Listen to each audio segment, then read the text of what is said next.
When discussing the aviation legacy of the Third Reich, historians almost inevitably return to one specific machine, the Focke-Wulf Fw 200 Condor, often referred to as Hitler's most beloved aircraft. While several planes played symbolic or practical roles in Hitler's life, such as the Junkers Ju 52 that transported him during early political campaigns or the sleek Messerschmitt Bf 109 that embodied Nazi propaganda about aerial superiority, the Fw 200 was unique. It served not only as his preferred long-range transport, but also as a technological and psychological centerpiece of early Nazi power. Its luxurious interior, long operational reach, diplomatic prestige, and mechanical symbolism made it an aircraft that Hitler trusted and used repeatedly, especially in the early years of the war. Understanding why this aircraft became his favorite requires an in-depth examination of its development, engineering, political context, personal symbolism, propaganda role, and eventual operational history throughout World War II. The origins of the Fw 200 begin long before Hitler stepped inside it. Designed by Kurt Tank at Focke-Wulf in the mid-1930s, the aircraft was initially conceived as a civilian long-range airliner to meet a request from the Danish airline Det Danske Luftfartsselskab, DDL. The world at that time was entering an era of fascination with long-distance aviation, record-breaking flights, and sleek, modern passenger aircraft. Germany, still restrained by the Treaty of Versailles in the early 1930s, saw civil aviation as a loophole, an opportunity to rebuild aeronautical expertise under the guise of commercial development. Thus, the Fw 200's creation aligned perfectly with national ambitions. It was intended to show the world that Germany had returned to technological prominence. Kurt Tank designed the aircraft to be elegant and slender yet structurally strong. It featured a low-wing configuration for engines mounted under the wings, retractable landing gear, and a streamlined fuselage. Its elegant shape and impressive range made headlines almost immediately. In August 1938, an Fw 200 set a world record by flying non-stop from Berlin to New York, covering the Atlantic in less than 25 hours. A stunning achievement for the time. Newspapers internationally wrote about Germany's apparent return to the forefront of aviation. This feat did more than capture public attention. It impressed Adolf Hitler personally. Hitler had an obsession with symbols of national prestige and a strong appreciation for engineering. The Condor's ability to conquer the Atlantic with civilian passengers aboard became, in his view, a living testament to German genius. That achievement laid the groundwork for what would become his personal attachment to the aircraft. By the late 1930s, Hitler needed a secure, long-range, and prestigious aircraft to transport him during diplomatic missions and high-profile visits. The Junkers Ju 52, which had been his earlier transport, was reliable but slow and outdated compared to newer designs. Its corrugated metal skin, low speed, and limited range made it inadequate for a leader who wanted to present himself as the head of a technologically superior nation. Hitler wanted something new, something sleek, something that matched the image he projected. The Fw 200 was the perfect answer. It was transformed into a special presidential transport, designated Immelmann III in honor of World War I flying ace Max Immelmann, and custom-fitted with the highest level of luxury the Third Reich could construct. Inside, the aircraft was radically different from any civilian or military version. The interior was divided into compartments: a private office, a conference space, a bedroom, and separate seating for aides and security personnel. The walls were paneled in fine woods, the furniture upholstered in leather, and the lighting subdued and warm. Hitler preferred a working environment that felt more like a mobile governmental chamber rather than an airplane. This sense of comfort and psychological security meant a great deal to him. He was known to be uneasy about flying despite using aircraft frequently. The Fw 200's smooth handling and spacious cabin alleviated some of that discomfort. Moreover, it featured advanced radio equipment and improvements to its defensive armor. although Hitler initially avoided overt military modifications to maintain its diplomatic image. The result was an aircraft that blended prestige, political symbolism, and comfort, exactly the qualities Hitler valued. The Fw-200 played a critical role during Hitler's pre-war diplomatic outreach. Between 1938 and 1939, he used it for high-profile visits to Italy, Austria, and Czechoslovakia. The aircraft became a flying embassy, projecting the image of a modern, efficient Germany. When Hitler landed in major European capitals, large crowds often gathered, not only to see him, but also to witness the impressive four-engine aircraft that symbolized German modernization. Propaganda films frequently showcased Hitler stepping out of the Condor, flanked by generals and officials.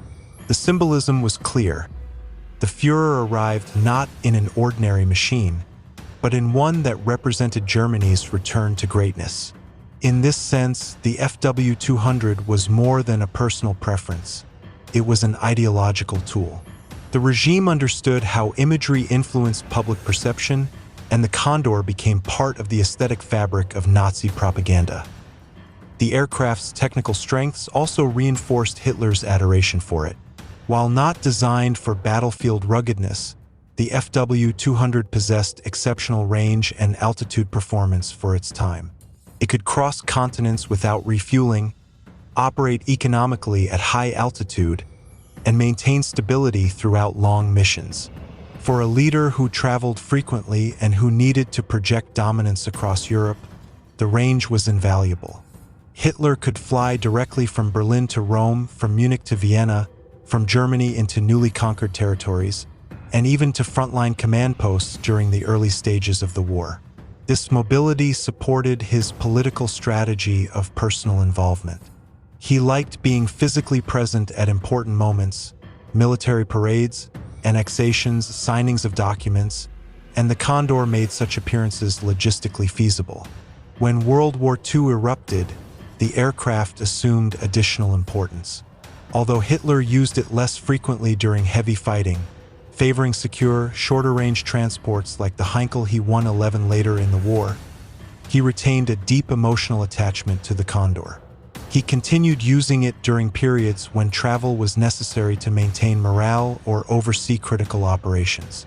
Meanwhile, other versions of the Fw-200 were converted into long-range maritime patrol aircraft for the Luftwaffe, where they became infamous among Allied convoys. Nicknamed the Scourge of the Atlantic, these militarized Condors conducted reconnaissance, guided U-boat packs, dropped bombs, and disrupted supply lines. Ironically, the aircraft that Hitler adored for its elegance and diplomatic prestige became a deadly tool of naval warfare. This dual identity, as both luxury transport and maritime predator, made the Fw-200 one of the most versatile German aircraft of the early war. The operational history of the Fw-200 in military service was mixed. While it excelled as a reconnaissance aircraft, its civilian origins made it structurally weak for the stresses of military flights. Hard landings often broke the fuselage, and its wings were vulnerable under combat loads. Nevertheless, the Condor earned a reputation for being innovative and effective, especially when coordinating with German U-boats in the Battle of the Atlantic. Hitler followed these successes closely, reinforcing his sense that the aircraft symbolized German ingenuity. Even as the war turned against Germany, Hitler maintained a kind of sentimental reverence for the aircraft. The Condor had carried him during his political ascendancy and early victories. It had been a witness to what he saw as Germany's destiny. Its symbolic role never faded in his mind. Inside Hitler's personal circle, the Fw-200 became part of the mythology of his leadership. Staff officers, pilots, and SS security personnel all recognized that the Führer considered it a privileged aircraft. This elevated status ensured that the Condor received priority maintenance and upgrades throughout the war. The pilot most associated with it, Hans Bauer, who served as Hitler's personal flight captain, spoke extensively after the war about Hitler's preference for the aircraft. Bauer confirmed that Hitler trusted the Fw-200 more than any other aircraft, citing its smooth flight characteristics and stable design. Bauer also described Hitler's fascination with its engineering details. He would ask technicians about its engines, its mechanics, and the performance capabilities that set it apart from other transports. These accounts reveal not just a practical preference, but an emotional one. Hitler's relationship with the Fw-200 also reflected deeper psychological patterns. He had a tendency to attach symbolic value to technological artifacts. He saw modern machines, trains, aircraft, automobiles, as proof of what he envisioned as Aryan creativity and industriousness. For Hitler, machines were political tools and ideological trophies. The Fw-200, with its international fame and its embodiment of German technical revival, fit this worldview perfectly. When Hitler boarded the Condor, he felt he was stepping into a representation of German triumph. It supported his self-image as a leader guiding a technologically superior nation. In propaganda photographs, the Condor became part of Hitler's iconography just as much as uniforms, eagles, flags, and architecture. This symbolic weight explains why he consistently referred to it as his preferred aircraft, even after more advanced transports became available. As the war progressed, however, Hitler's ability to use the Fw-200 diminished. By 1943, the intensifying air threat from Allied fighters and bombers made long-range flights increasingly dangerous. Hitler became more paranoid about assassination or interception. He began to limit his air travel, spending most of his time in fortified bunkers such as the Wolfschanze in East Prussia or the Führer bunker in Berlin. Yet, even during this period, the Fw-200 remained stationed at airfields near his headquarters, maintained in readiness. Its presence was symbolic, a reminder of earlier years when Hitler traveled freely across Europe as a conqueror. There was even contingency planning for using the Condor to evacuate Hitler in the final days of the war, though this never occurred. By 1945, as the Third Reich collapsed, most Fw-200s had been destroyed in combat or left abandoned on runways. The aircraft that Hitler loved survived only in fragments, and the myth of the Condor became part of the broader story of failed German ambitions. Ironically, the aircraft that had once been a symbol of prestige and dominance ended the war as a relic of a defeated regime. However, its historical legacy remains important not because of its military performance, but because of what it represented: the intersection of technology, propaganda, political power, and personal psychology.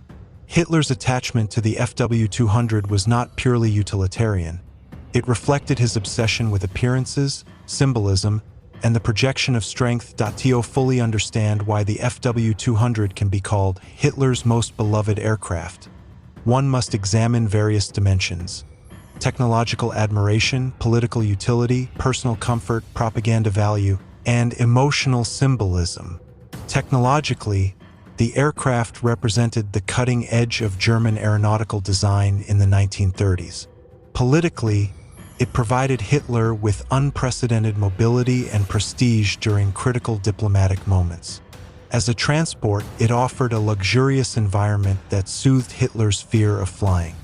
As a propaganda device, it projected the image of a modern, unstoppable Germany. And most importantly, on a psychological level, it reinforced Hitler's sense of destiny, his belief that he was leading a nation reborn through technology and industrial might. Even decades later, historians continue to analyze the Fw-200 not simply as an aircraft, but as a symbol. It stands as an example of how leaders use technology not merely for practical purposes, but for shaping narratives, crafting images, and reinforcing ideological systems. The Condor was not the fastest, the strongest, or the most advanced aircraft of its time, but it offered a combination of prestige, performance, and symbolism that made it ideal for Hitler's needs. Its luxurious cabin became the stage for significant historical decisions. Its silhouette became part of Nazi iconography, Its long-range capability allowed Hitler to appear in places where his presence changed geopolitical events. In aviation museums today, surviving fragments of the Fw-200 serve as a reminder of this complex history. The aircraft's legacy illustrates how technology can be intertwined with political power and how personal preferences of leaders can influence military and diplomatic strategy. Hitler's favoritism toward the Fw-200 Condor reveals much about his personality. His vanity, his love of spectacle, his desire for control, and his need for symbolic representations of power. The Condor was not only a machine, it was a psychological artifact. Ultimately, the Fw-200 tells a story about the rise and fall of Nazi Germany as seen through the lens of aviation.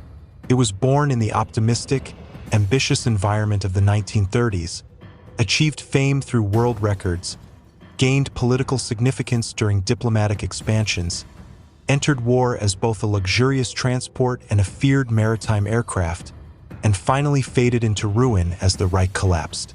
Through all these stages, Hitler maintained a unique attachment to it, solidifying its place in history as the aircraft he admired most. It accompanied him during turning points in his career, carried him through monumental decisions, and symbolized the illusion of invincibility that defined the early years of the Third Reich. Thus, when historians refer to the Fw-200 Condor as Hitler's most beloved aircraft, they are not exaggerating. They are acknowledging an intricate blend of technology, psychology, propaganda, and power. The aircraft's story is inseparable from the story of Hitler himself. His ambitions, his delusions, and his unrelenting desire to shape history according to his own image. The Condor was one of the few machines that genuinely mattered to him on a personal level. It was the aircraft in which he felt both safe and proud, the flying symbol of a regime built on spectacle and control. Its legacy, however dark, remains a compelling chapter in the history of aviation and a stark reminder of how machines can become intertwined with ideology and tyranny. Don't forget to subscribe and like the video. It helps us grow the channel and produce more historical deep dives.